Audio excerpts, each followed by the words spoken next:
Me dio miedo porque es una historia que transcurre en un marco real. La historia transcurre en 1981, en algo que es sumamente terrorífico, y nos encontramos con dos historias. Una terrorífica, es un personaje que intenta hacer una especie de monstruo de Frankenstein. Otro asesino, que es sobrenatural, que es un tío, un físico-culturista con sadomasoquista, con máscara de sadomasoquista y arnés, está muerto. Actúa tanto a nivel metafórico, metafílmico y físico, porque liquida a diferentes individuos de forma física y tenemos una línea de acción paralela entre los diferentes personajes que a fin de cuentas es la misma, porque todos van a acabar muriendo, unos antes, otros después, ya sea de forma o por el monstruo, porque hay un momento en el que sí, y uso bien la palabra monstruo, ataca físicamente. Hola, buenas, soy Iván Campos y bienvenidos a mi canal, y vamos a hablar de la 11ª temporada de American Horror Story New York City. Tengo que decir que ha sido una serie que al ver su comienzo me dio miedo, en el sentido de que yo, por la temática, yo ya me temía lo peor. Me temía un contenido postmodernista, wokista. Y a medida que van transcurriendo los episodios, porque he visto los 10 episodios, tengo que decir que ha dado miedo. Ha dado miedo porque es una historia que transcurre en un marco real, que es el marco del SIDA.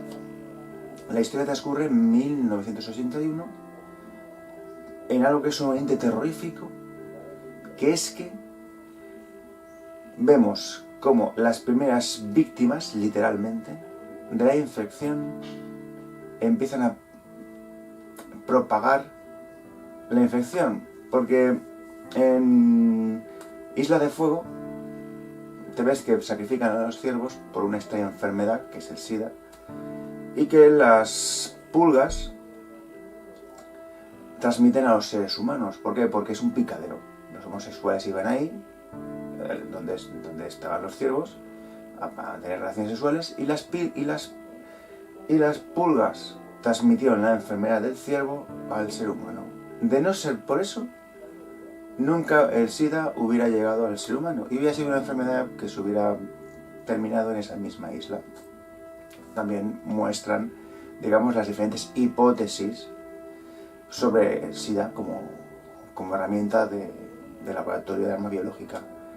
La cuestión, pero claro, es ficción, pero la que más fuerza cobra en la serie es esa, que era un lugar de peregrinaje para montarse unas fiestas de los animales. Por medio de las pulgas pasaron al ser humano y el ser humano la difundió.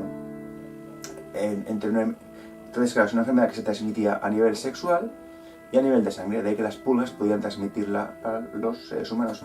Muy similar a la peste. La peste, los portadores eran las ratas, pero las ratas no se morían. ¿Por qué? Porque eran las pulgas las que transmitían al ser humano la peste. Pues aquí más o menos tenemos lo mismo y nos encontramos con dos historias. Una terrorífica, que está basada... es un personaje que intenta hacer una especie de Frankenstein, de monstruo de Frankenstein, perdón. Es un personaje que está trastornado, que es un antiguo paramédico de la guerra de Vietnam, que pretende hacer un monstruo de Frankenstein. Y ese, digamos, es el motor conductor que creen que es el asesino. Y luego tenemos otro asesino, que es sobrenatural, que es un tío, un físico-culturista con sadomasoquista, con máscara de sadomasoquista y arnés, que está muerto, que es la primera víctima del SIDA. Y que podemos ver su foto en el estudio del fotógrafo, donde, digamos, empezó la difusión del virus. Y es un egregor, es una proyección de la enfermedad que es el SIDA. Y actúa tanto a nivel metafórico, metafílmico y físico, porque liquida a diferentes individuos de forma física, luego está presente en otros cuando son contagiados, pero ni les toca.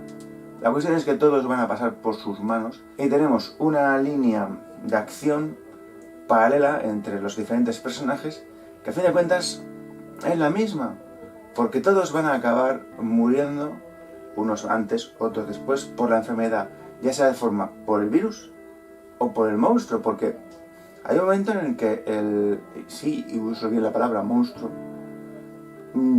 ataca físicamente a diferentes individuos para nutrirse de ellos, es un conductor. Tened en cuenta que la acción transcurre mayoritariamente dentro del 81, luego hay un pequeño salto temporal hacia el 87 para ver algunas muertes, y cómo hay una evolución en el cambio de los personajes. Entonces, claro, yo en un principio veía un trasfondo wokista horrible en esto, pero a medida que iban pasando los capítulos y cómo se introducía la acción y cómo usan los elementos de terror, es una de las mejores series de terror que ha producido esta... Quiero decir, es una de las mejores temporadas que ha producido esta serie de terror, aunque ya no estén los habituales. De hecho, solo tienen 5 actores habituales de las temporadas anteriores. Y poco más se tiene que decir, es algo que da miedo. Es una auténtica serie de terror porque transcurre en un marco histórico real, y eso sí que fue una pandemia. Y no lo que nos han vendido con la mierda del 19. Que prácticamente los hospitales estaban saturados de gente que se estaba muriendo e iban prácticamente con sistemas de G3, que es lo que se suele usar en enfermedades biológicas. Sin embargo, aquí, ¿qué ha pasado? ¿Tenían que ir los camiones recogiendo los cadáveres? No. Entre el 89 y el 87 tenían que ir pillando los cadáveres. Eso sí que fue algo de terror. Hasta que se conoció la enfermedad, se supo que se podían generar anticuerpos, y hace un par de años creo que se produjo la primera cura. Sí, hubo alguien que se curó del SIDA. ¿Y os habéis enterado? No, es una curiosidad científica. Pero nadie se muere ya de SIDA. Y poco más tengo que decir de esta serie. Que en un principio, pues, yo me esperaba lo peor, de posmodernismo, de wokismo, y me ha gustado siendo una auténtica serie de terror que pone los pelos de punta, tanto por la opción como por su contenido. Así que me gustaría saber vuestra opinión, por favor dejadme vuestra opinión en los comentarios, y sin nada más que decir, si os gusta por favor dale al like. Si estás suscrito a mi canal, suscríbete, y a te pido que le des a la campanita para que te lleguen nuevos. Adiós y gracias, os espero un nuevo video programa.